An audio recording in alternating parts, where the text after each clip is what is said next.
룻기는 어두운 역사 속에서 피어나는 한 송이 소망의 꽃이라 말할 수 있습니다. 다 무너지고 다 망가지고 다 왜곡되었지만 주의 손 안에서 다시 회복될 수 있다.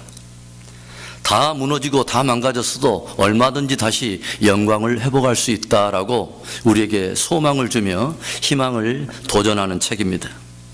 기근 때문에 모압으로 내려가는 한 믿음의 가정이 그곳에서 마라와 같은 쓰디쓴 인생의 실패와 좌절과 그리고 상실의 고통을 겪었지만 다시 그들이 하나님께 드리는 예배가 있고 찬송이 있고 생명의 양식, 떡이 있는 유대 베들레헴을 결정하면서 다시 그들의 인생의 기쁨이 회복되고 가정이 회복되는 은혜의 역사들을 우리에게 보여줍니다. 그런가 하면 영원토록 여호와의 총에 들어갈 수 없는 한 이방 여인, 아무런 소망이 없던 한 이방 여인이 비범하고도 탁월한 선택으로 유대 베들레헴을 결정하고 여호와 신앙을 결단했을 때 어떻게 하나님께서 섬세하게 그를 간섭하시고 그 여인의 인생을 아름답게 하시는가, 얼마나 정교하게 써주시는가 하는 하나님의 회복의 은혜를 우리에게 보여줍니다. 장송국에서 시작했지만 여호와의 은총의 날개 아래 오늘 룻기 4장에 마침내 희망의 웨딩 마치로 끝을 맺는 이 해피엔딩의 드라마 룻기의 말씀을 나누는 이 아침에 제 대신 화관을 씌워주시는 여호와의 회복의 은총이 저와 여러분에게도 가득 임하기를 주의 이름으로 축원합니다. 룻기의 가장 핵심적인 단어, 키워드는 무엇이냐면 기업 물을 자라고 하는 단어입니다. 우리 한번 따라서 해봅시다. 고엘.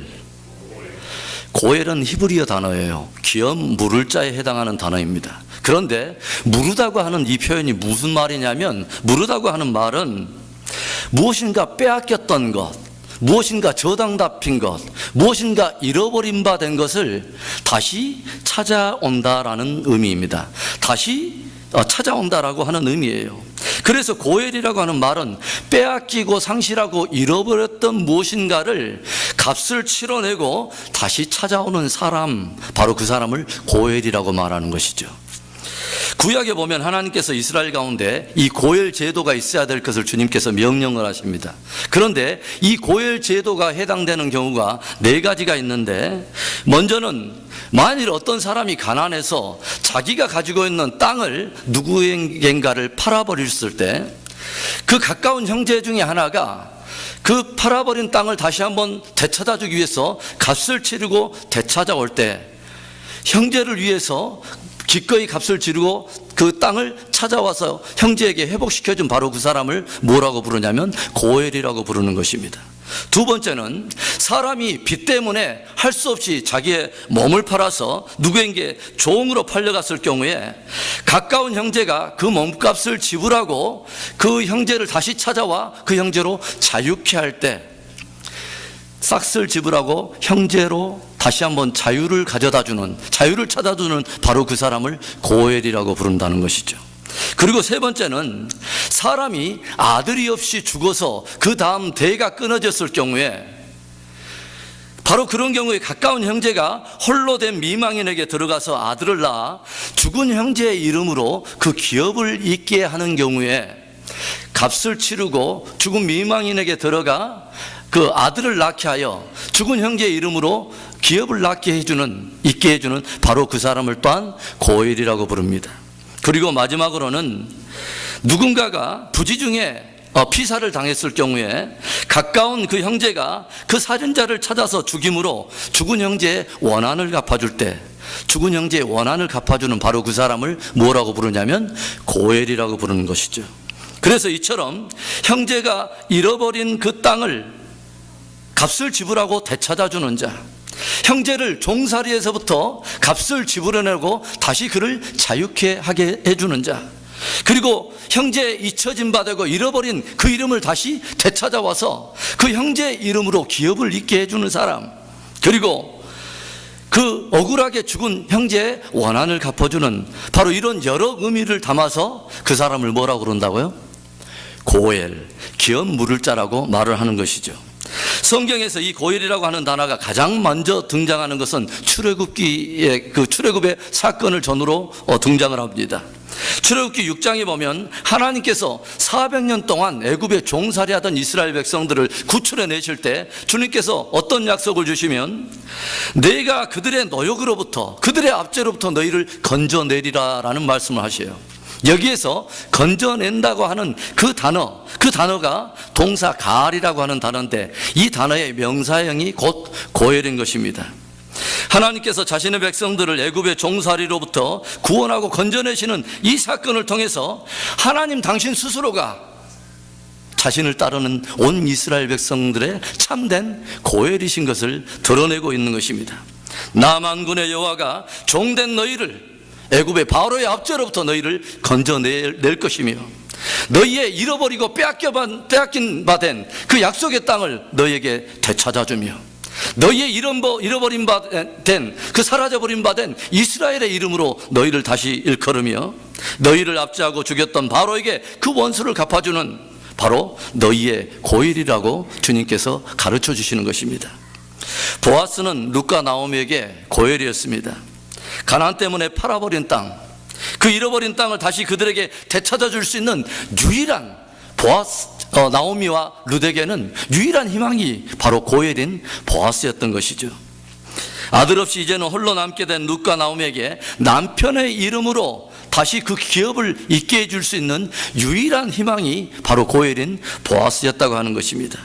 제가 늘 여러분들에게 자주 말씀을 드리지만 구약은 예수 그리스도를 드러내는 그림자 복음인 것이죠.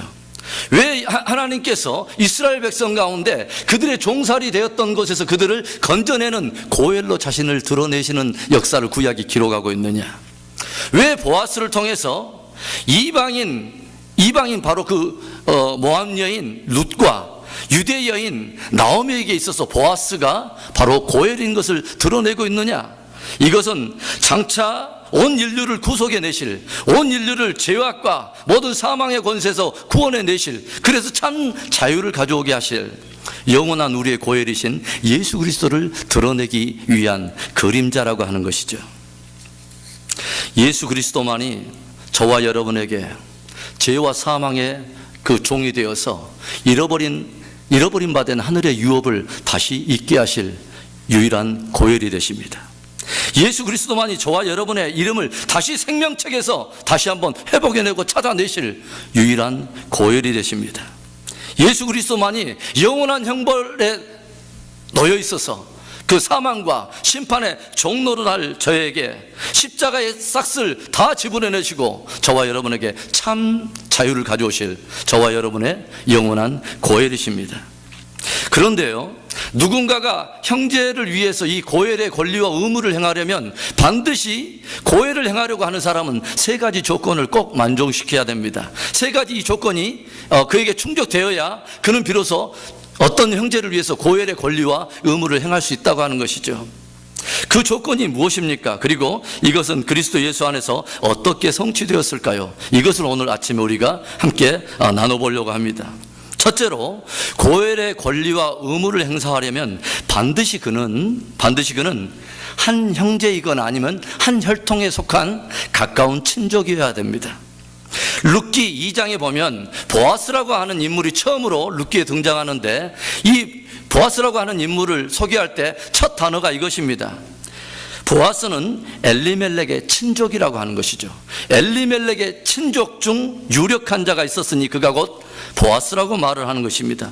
왜 이 말이 그렇게 중요합니까? 익히 제가 말씀드린 것처럼 친족만이 기업을 물을 수 있기 때문에 그래요. 친족만이 고엘이 되어서 죽은 형제를 위해서 다시 그 기업을 세워줄 수 있는 고엘이 될 수 있기 때문입니다. 보아스는 죽은 엘리멜렉과는 가까운 형제이면서 친족이었기 때문에 그들을 위해서 이 고엘의 권리와 의무를 다 행사할 수 있었던 것입니다. 이 복음이 그리스도 안에서 어떻게 성취가 됩니까? 히브리서 2장 11절의 말씀을 우리 한번 보겠습니다.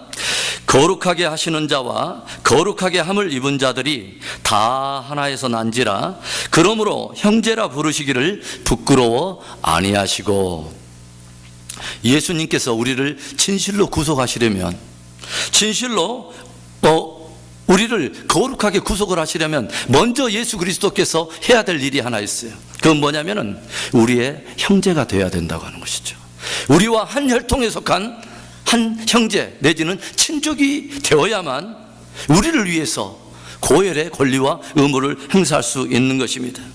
고혈의 권리와 의무를 행사하기 위해서 그가 우리와 한 혈통에 속하여야 하는데, 오늘 히브리서의 말씀은 예수님은 기꺼이 죄인된 우리와 함께 형제 되기를 부끄러워 아니하셨다는 거예요. 죄인된 우리를 위해서 고혈의 권리와 의무를 행사하기 위해서, 죄인된 우리를 구속하고 거룩하게 하기 위해서 주님께서 우리와 한 혈통에 속하는 것을 그는 부끄러워 아니하셨다는 것입니다. 우리와 한 혈통이 되기 위해, 그리고 한 형제가 되기 위해서 하늘의 영광을 다 버리고 우리와 같은 육체를 입고 이 땅에 오신 것입니다. 이것이 우리에게 얼마나 은혜요 영광이 됩니까? 계속되는 히브리서 2장 14절에는 또 이런 말씀이 기록되어 있습니다. 자녀들은 혈육에 함께 속하였음에 그도 또한 한 모양으로 혈육에 함께 속하심은 사망으로 말미암아 사망의 세력을 잡은 자 곧 마귀를 없이 하시며 또 죽기를 무서워함으로 일생에 매여 종노릇하는 모든 자들을 놓아주려 하심이니. 예수님께서 우리와 함께 한 혈과 육을 입고 이 땅에 오신 이유를 다루고 있는 그 말씀입니다. 하나님의 품속에 계셨던 독생자 예수께서 하늘의 영광을 다 버리고 우리와 함께 한 형제요 한 혈통에 속한 바로 근족이 되기 위해서, 친족이 되기 위해서 그 영광을 버리고 이 땅에 오신 이유가 뭐냐면, 사망의 세력을 잡은 마귀를 없애며 사망의 종노릇하는 모든 자들을 놓아주려고 바로 그 고혈의 권리와 의무를 행사하기 위해서 이 땅에 오셨다는 것이에요. 그분이 우리와 한 혈통에 속하여 육체를 입고 이 땅에 오신 것은 죄의 싹수로 말미암아 영원한 형벌 가운데 넘겨질 수밖에 없는 저와 여러분들을 구속해 내기 위해서, 그 기업을 물러서 잃어버림 바 된 하늘의 영광의 기업을 다시 한번 우리에게 주고, 우리의 이름을 생명록에 다시 한번 찾아내고, 저와 여러분을 영원한 형벌의 그 종로를 하는 그곳에서 우리를 건져내서 우리를 자유케 하시려고 이 땅에 오신 것입니다. 광야길을 행하던 이스라엘 백성들이 광야를 행하면서 목마름과 고통과 또 여러 배고픔, 추위를 경험하고 있을 때, 우리는 출애굽기를 통해서 이동하는 인간들의 장막 사이에 우리는 기꺼이 당신의 집을 지으신 하나님의 은혜를 봅니다. 그들 가운데 내가 머무를 내 집을 지으라고 주님은 모세에게 명령하시고, 이동하는 이스라엘 백성들이 이동하면서 겪어내야 될 많은 고통과 많은 어려움 가운데서 주님께서 그들과 함께 거하시면서 계속 그들에게 길을 제시하고 그들에게 피할 길을 주시며 보호하시며 대적 가운데서 모두 그들을 구원해내시는 고엘의 그 하나님의 은혜를 우리는 보게 되는 것이죠. 오늘도 우리는 이민자의 삶을 살아가면서, 우리 또한 삶을 살아가면서 많은 마라와 같은 아픔과 또 고통, 상실을 우리는 경험할 때가 있어요. 그런데 그 동일한 그 하나님께서 우리의 삶의 현장에서 그분도 우리에게 장막을 들이사 우리와 함께 하시는 고엘이 되십니다. 우리는 그 하나님을 어떻게 불러요? 임마누엘, 우리와 함께 하시는 하나님이라고 우리는 그분을 부릅니다. 우리와 같이 한 육체의 장막을 입으시고 한 혈통이 되셔서 우리를 구속하신 예수님은 오늘도 우리와 함께 하시는 영원한 우리의 고엘이심을 믿을 수 있기를 바랍니다. 선교 현장을 가다 보면 대부분이 선교 현장은 가난하고 우리의 어떤 생활 수준과는 다소 문화의 격차를 발견하게 되는 그런 곳입니다. 우리나라에 최초의 복음이 들어왔던 1800년대 후반은 그때 당대 사람들이 어떻게 살았는가 하는 것을 우리는 익히 잘 알고 있어요. 대부분의 많은 사람들, 남자든지 여자든지 댕기를 따고 돌아다니고, 그리고 집신을 신고 가마를 통해서 이동하던 그런 시대입니다. 그런가 하면 천연두나 또는 홍역과 같은 많은 질병으로 인해서 많은 사람들이 생명을 잃어가던, 질병을 굉장히 벗처럼 그렇게 살고 있던 우리의 어두운 역사의 시대가 있었다고 하는 것입니다. 마치 여호와의 총에 영원토록 들어갈 수 없었던 룻처럼 하나님도 없고 아무런 소망도 없는 그런 어둠의 백성들이 바로 우리들이었다고 하는 것입니다. 그런데 그때에 언더우드나 아펜셀러, 그와 같은 수많은 젊은이들이 이 땅을 찾아와 주었습니다. 그리고 자신들이 그리스도 예수의 사랑 안에서 발견한 이 고엘의 권리와 의무를 행사하기 위해서 기꺼이 우리와 같은 삶의 형편과 문화적인 격차를 다 뛰어넘어서 기꺼이 우리와 같은 육체의 여러 모습을 함께 경험해 주었다고 하는 것이죠. 그들 가운데 어떤 이는 우리의 조상들처럼 댕기를 따는 사람들이 있었어요. 조선의 아이들이 질병에 걸려서 많이 죽어가고 그 부모들이 무덤에 그 아이들을 묻어갈 때에 그들 역시 자신의 고국에 있으면 치르지 않아야 될 희생을 기꺼이 치러가면서 그 자녀들을 동일하게 조선의 부모들처럼 함께 무덤에 묻어가면서 기꺼이 고엘의 사랑을, 그 권리와 의무를 행사했던 소중한 사람들이 있었다고 하는 것이죠.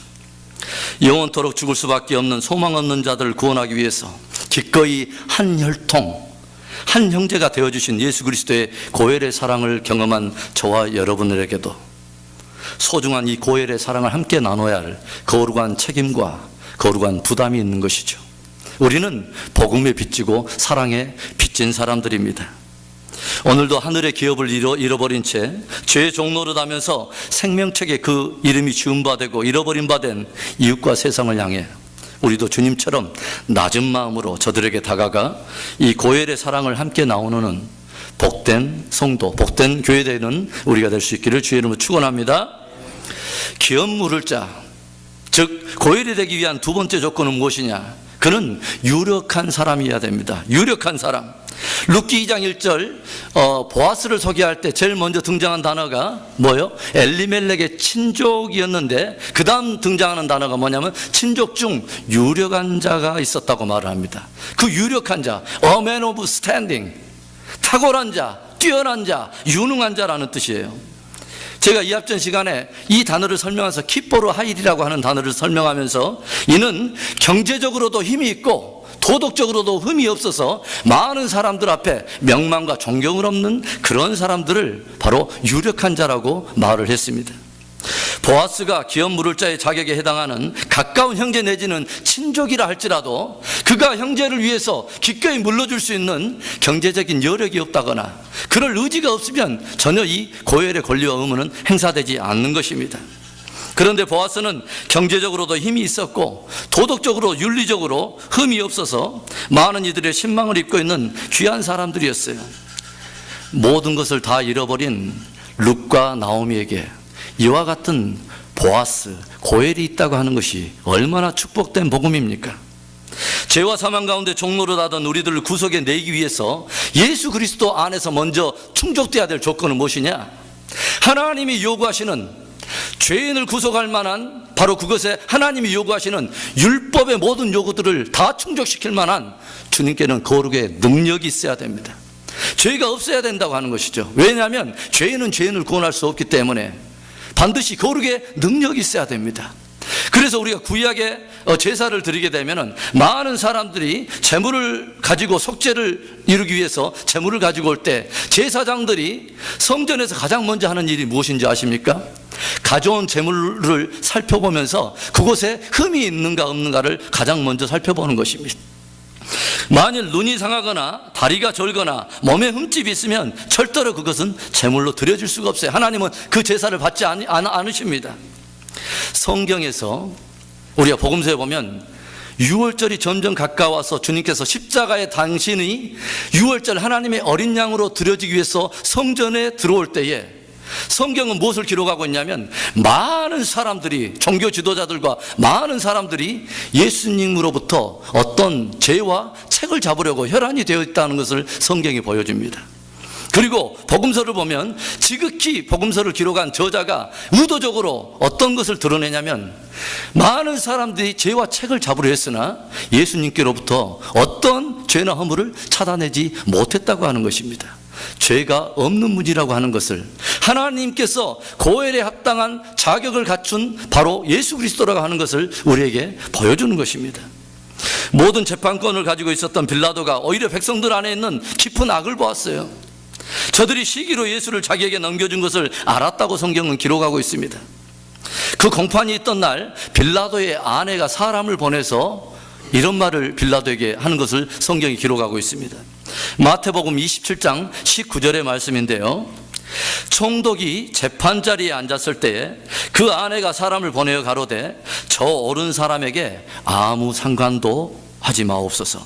오늘 꿈에 내가 그 사람을 인하여 애를 많이 썼나이다.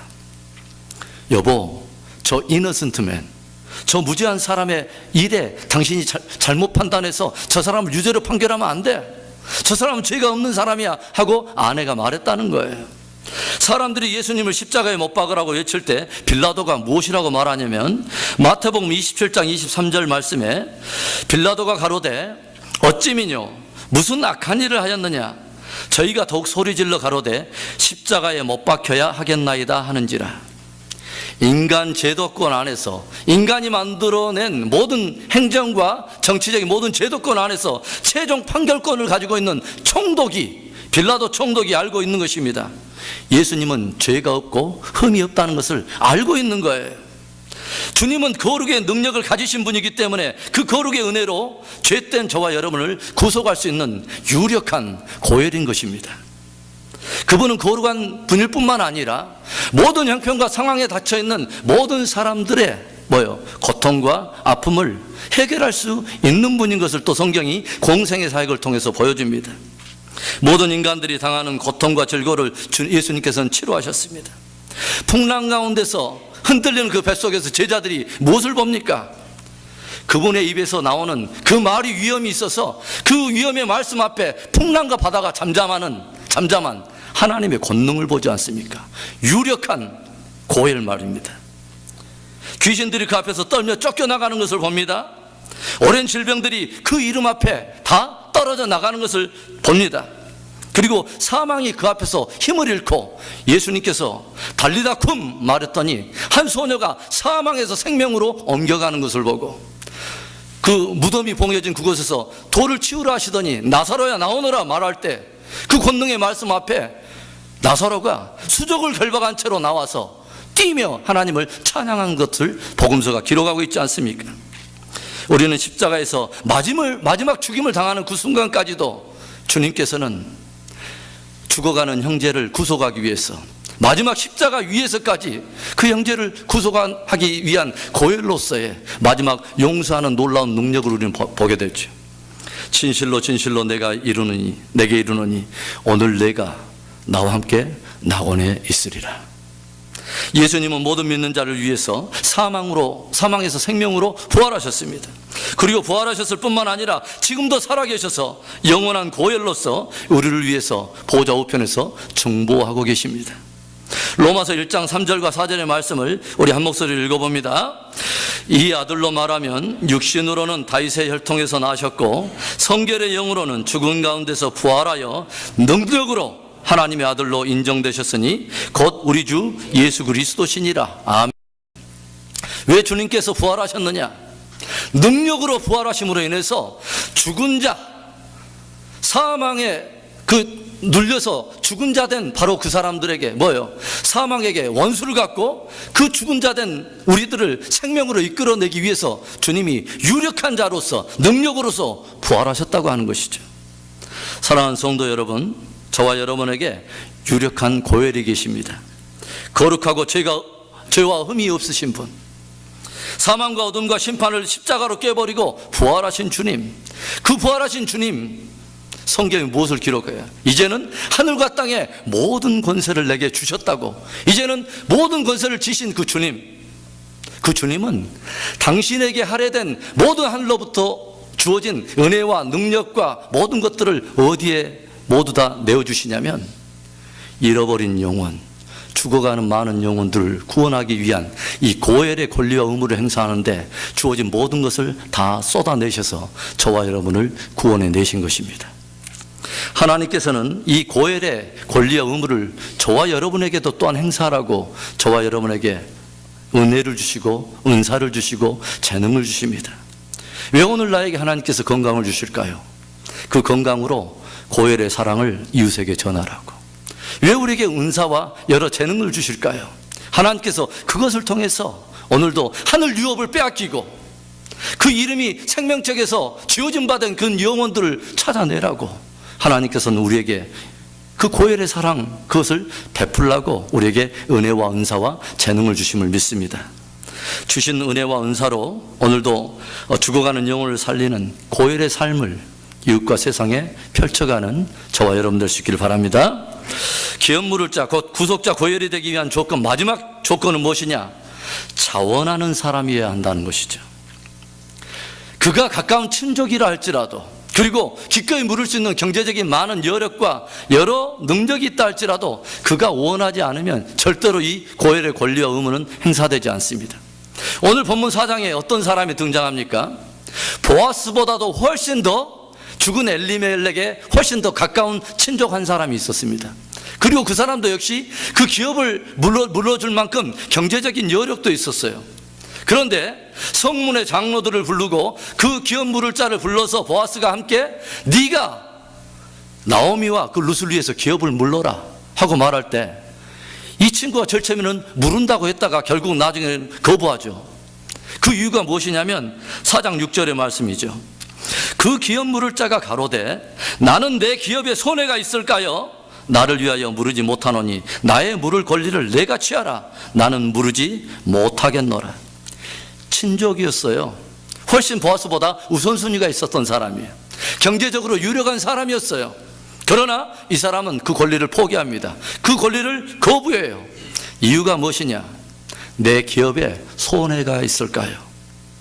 죽은 자의 기업을, 그 땅을 내가 기꺼이 돈을 지불하고 산다면 그 투자된 재정에 내가 손익 때문에 내 기업에 손해가 있을까 해서 나는 안 하겠다는 것이죠. 어찌 보면 이 사람은 이스라엘 백성들 사이에서는 영원토록 여호와의 총에 들어오지 못하도록 거의 그 수준이 저주 받은 바 된 모압 여인과 함께 자리를 한다는 것이 굉장히 꺼리낌이 되는 일이었을 수도 있어요. 그런가 하면 이 사람이 그렇게 해서 낳은 아들이 자기의 아들이 아니라 죽은 엘리멜렉의 이름으로 그 기업을, 그 아들을 낳는다는 것이 굉장히 마음에 또 꺼리낌이 될 수도 있었어요.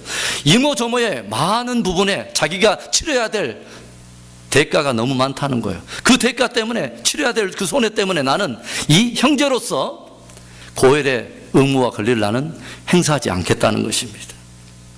그래서 그는 결국 기업 물을 자의 권리와 의무를 포기하면서 자신의 신을 벗어서 그 나오미에게, 룻에게 주죠.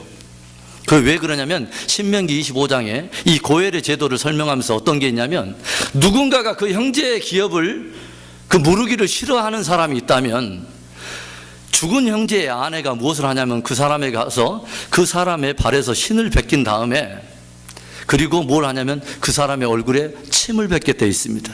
그리고 나서 많은 사람들이 보는 앞에 이렇게 말을 하는 거예요. 그 형제의 집 세우기를 즐겨 아니하는 자에게는 이같이 할 것이라. 그 형제의 집 세우기를 즐겨하지 않는 사람에게는 이와 같이 할 것이라고, 그 집과 그 온 가족들을 이스라엘 사람들은 뭐라고 부르냐면 신 벗기운 자의 집이라고 부릅니다. 신 벗기운 자의 집. 한마디로 그 사람은 가까운 친족이요 형제였음에도 불구하고, 그리고 기꺼이 물을 만한 경제적인 여력과 유력함이 있었음에도 불구하고 그는 자기의 기업에 손해가 있을까 하여 형제의 집 세우기를 그는 포기하고 거부한 것입니다. 저는 조용히 이 말씀을 생각을 해봤어요.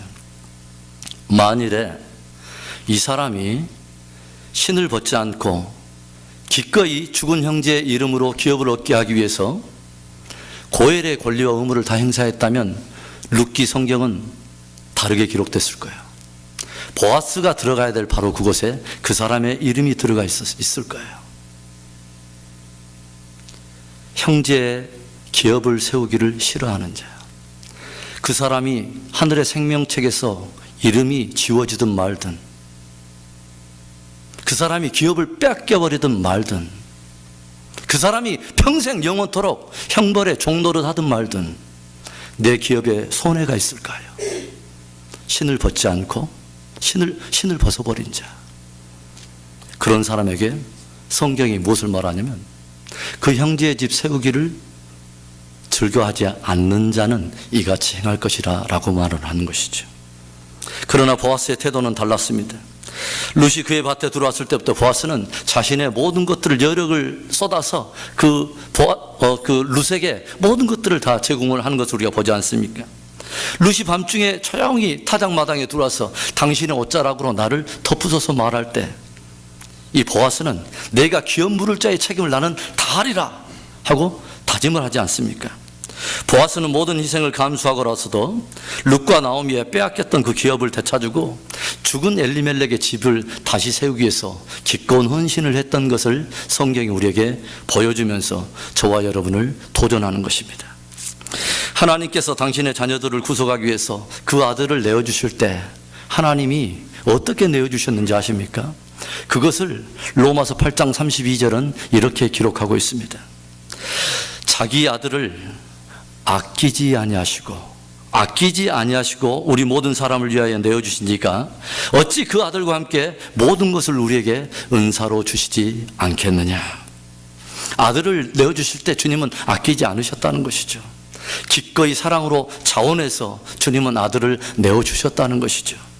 그리고 그 아들을 내어주신 주님은 지금도 그 아들과 함께 우리에게 모든 것을 다 은사로 주실 마음이 있다고 하는 것이죠. 그 하나님의 사랑이 얼마나 놀랍습니까? 그런데요, 그 하나님께서 기꺼이 아들을 아끼지 아니하고 내어주실 때 저와 여러분의 상태는 어떤 상태였느냐? 로마서 5장 8절은 이렇게 말을 하고 있습니다. 우리가 아직 죄인 되었을 때에 그리스도께서 우리를 위하여 죽으심으로 하나님께서 우리에게 대한 자기의 사랑을 확증하셨느니라. 무슨 말입니까? 내 아들을 기꺼이 자원하여 내어줌으로 인해서 그때 우리의 상태가 죄인이었는데 죄인임에도 불구하고 기꺼이 아들을 아끼지 아니하고 내어주심으로 인해서 주님은 무엇을 확증했냐면 죄인을 향한 저와 여러분을 향해서 내가 이처럼 너희들을 사랑한다 하는 그 스스로의 사랑을 주님은 확증하셨다는 거예요. 우리가 아직 죄인 되었을 때, 우리가 아직 원수 되었을 때, 그리고 우리가 아직 연약할 바로 그때에 하나님께서는 의인이나 선한 사람을 위해서가 아니라 영원토록 형벌에 넘겨줄 수밖에 없는 그러한 사람을 위해서 고열의 권리와 의무를 행사하심으로 그 아들을 기꺼이 내어주신 것입니다. 예수님은 어떻습니까? 요한복음 10장에 보면은 예수님께서 선한 목자의 비유를 들어서 이런 말씀을 들려줍니다. 요한복음 10장 18절에 이를 내게서 빼앗는 자가 있는 것이 아니라 내가 스스로 버리노라. 나는 버릴 권세도 있고 다시 얻을 권세도 있으니 이 계명은 아버지에게서 받았노라 하시니라. 누가 빼앗아서 내가 내 생명을 어거지로 할 수 없어서 내주는 것이 아니라는 거예요. 주님은 버릴 권세도 있고 다시 얻을 권세도 있는데 주님은 기꺼이 고엘의 권리와 의무를 행사하기 위해서 그 고엘의 사랑으로 뭘 하냐면 기꺼이 나는 버린다는 것입니다. 생명을 내어준다는 것입니다. 예수님께서는 기업 물을 자의 책임을 행하실 때 인세감으로가 아니라 기꺼이 스스로 결정하심으로 당신의 생명을 저와 여러분을 위해서 내어주셨다고 하는 것이죠. 우리가 아직 죄인 되었을 때, 우리가 아직 원수 되었을 때, 그리고 우리가 아직 연약할 때 말입니다. 어제 저는 이 설교를 준비를 하면서 예전에 제가 감명 깊게 봤던 창끝이라고 하는 그 책을 5분짜리 동영상으로 만들어 놓은 그 동영상을 잠깐 다시 한번 보았습니다. 1956년에 짐 엘리엇이라고 하는 한 청년이 그의 친구들 4명과 함께 5명이 함께 에콰도르에 있는 와다니 부족으로 선교를 떠납니다. 경비행기를 타고 그곳을 착륙한 그들은 강가에 내려서 약 5째 되는 날까지 선교본부와 함께 연락이 소통이 됐는데 5째 되는 날부터 갑자기 소통이 끊기게 됩니다. 연락이 두절되자 선교본부에서는 그들을 찾으려고 헬리콥터를 보내서 수색 작업을 하는데 결국 강가에 누워있는 사체 5구를 발견하게 됩니다. 원주민들에 의해서 비참하게 창에 찔려서 죽어간 5명의 청년들의 사체를 발견하게 된 것이죠. 그런데 그 수색하던 그 선교본부의 사람들이 이상한 거 하나를 발견했습니다. 그건 뭐냐면은 그들의 손에는 다 총이 있었다고 하는 것이죠. 그리고 총알도 다 장전되어 있었는데 결코 한 발도 격발하지 않았다고 하는 것입니다. 원주민들이 찔러대는 창끝이 그들의 가슴을 찌를 때도 그들은 손에 총이 불구하고 단 한 발도 격발하지 않았다고 하는 것이죠. 그리고 후일에 변화된 그 원주민을 통해서 그 당시의 상황을 살펴본 결과 죽어가면서 이 청년들이 서툴게 배운 와다니오 그 부족어 이것으로 그들에게 이런 말을 들려줘요. 보비의 눈구와 나는 당신의 친구입니다. 나는 당신의 친구가 되기에 여기에 왔습니다. 당시에 이 상황들이 알려지면서 타임지나 당시의 그 언론 매체들이 이것에 격분하면서 이렇게 막 집필을 해서 많은 사람들에게 보도했어요. 이 얼마나 헛된 낭비인가, 얼마나 무모한 낭비인가. 한 기자가 짐 엘리엇의 아내를 찾아가서 이 일반적인 정황을 다 설명해 줬을 때 그 아내가 이렇게 대답을 합니다. 낭비라니요, 무모하다니요, 헛되다니요. 남편은 어렸을 때부터 바로 이 순간을 준비해 왔던 사람입니다. 그는 이제야 그 꿈을 이룬 것이죠. 그런데요, 이야기는 여기서 끝나지 않아요. 그 죽은 5사람들의 아내들이 어린 아이들을 부둥켜 안고 자기의 남편이 순교당해서 죽어간 묻힌 와다니 부족을 찾아가는 것입니다. 그리고 이 5 아내 그리고 아이들이 그들을 위해서 아낌없이 헌신해주고 섬겨주고 땀을 흘리면서 그들을 돌봐줍니다. 어느 날 와다니 부족 추장이 와서 그들에게 물었어요. 당신들은 왜 이곳까지 와서 이렇게 열악한 곳에 와서 우리를 위해서 이렇게 수고하고 땀을 흘리는 것입니까? 왜 이렇게 섬기는 것입니까? 이때 짐 엘리엇의 아내가 우리는 당신들이 5년 전에 죽인 그 사람들의 아내들입니다. 그 아이들입니다. 우리가 이곳이 열악하고 이곳이 쉽지 않은 상황임에도 불구하고 이곳에 찾아오는 유일한 하나의 이유가 있다면 기꺼이 우리를 위해서 이 땅에 내려오셔서 자기 몸을 내어주신 예수 그리스도의 사랑, 그 아들을 보내신 하나님의 사랑 그거 하나 때문입니다 라고 말을 했습니다. 이후에 와다니족은 전체가 다 예수님을 영접하게 되고 엘리엇을 죽였던 청년은 목사가 됩니다. 그리고 시간이 지나서 휘튼 칼리지에 다녔던 짐 엘리엇의 기숙사에서 그가 썼던 일기장이 발견되는데 그 일기장에 이런 글이 하나가 기록이 되어 있습니다. 결코 잃어버릴 수 없는 것을 얻기 위해 지킬 수 없는 것들을 버리는 자는 결코 어리석은 자가 아니다. 결코 잃어버릴 수 없는 것을 얻기 위해 지킬 수 없는 것들을 버리는 자는 결코 어리석은 자가 아니다. 사랑하는 성도 여러분, 예수님께는요 결코 잃어버릴 수 없는 것이 있었어요. 바로 저와 여러분이죠. 결코 잃어버릴 수 없는 것이죠. 그것을 위해서 주님은 다른 것을 다 버리기로 작정을 했습니다. 하늘의 영광을 다 버리고, 그리고 기꺼이 죄인과 한 형제와 한 혈통이 되기를 부끄러워하지 아니하시고 기꺼이 인간의 육체를 입고 이 땅에 오셨습니다. 그리고 자기 자신을 기꺼이 십자가에 자원하여 내어줌으로 인해서 저와 여러분들의 고엘의 그 권리와 의무를 행사하셔서 영원토록 형벌 가운데 들어갈 수 없는 저와 여러분들 종살이 하던 바로 우리들을 다시 한번 자유케 하시고 생명록에 우리의 이름을 기록하게 하시며 하늘에 약속된 영원한 기업을 바로 저와 여러분이 상속하도록 주님께서는 은혜를 주신 것입니다. 이 놀라운 하나님의 고열의 사랑을 경험한 저와 여러분, 주님 오시는 날까지 형제와 이웃과 세상에 그 사랑 증거하며 고열의 사랑 증거하며 영광을 하나님께 올려드리는 저와 여러분 될 수 있기를 바랍니다. 기도하겠습니다.